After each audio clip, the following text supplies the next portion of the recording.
หมู่หนึ่งโดยตัวเองนั่นก็คือไฮโดรเจน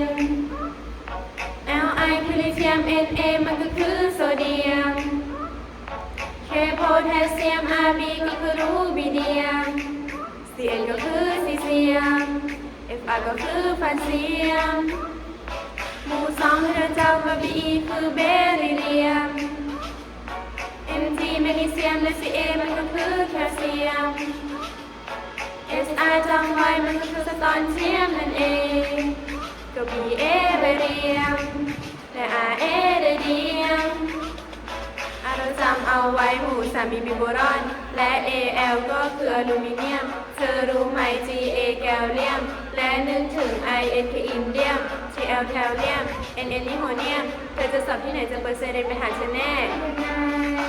ก็ต้องจำเอาไว้หมู่สี่คาร์บอนก็คือตัว CSI คือซิลิคอน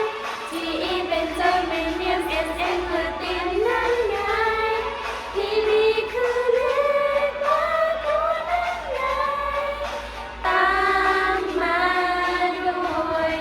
Fl ตัวนี้คือกิโลแกรัมเป็นตัวสุดท้ายของหมู่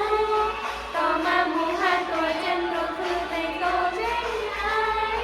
ASLC และก็ Sp นั่นก็คือ Antimony นานานาโนนานานาโนนานานาโนนานานาโน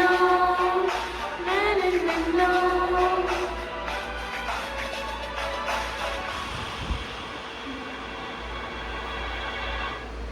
Bi ก็เป็นมันและ Fc ก็มอสโซเดียมหมู่หกก็คือ O ออกซิเจนตามด้วย S ซัลเฟอร์และก็ Se ซิลิเนียม Ce แทลลูเนียมก็ Po โลโดเนียม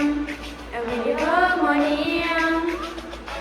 เราจำเอาไว้หมู่ 7F ฟลูออรีนและ Cl แล้วมันก็คือคลอรีนเธอรู้ไหม Br คือโบมีนและนึกถึงตัว I คือไอโอดีน AES แพทีน TS เทนเนสซีนเธอจะสอบที่ไหนจะเปิดเซเลนไปหาฉันแน่ยังไง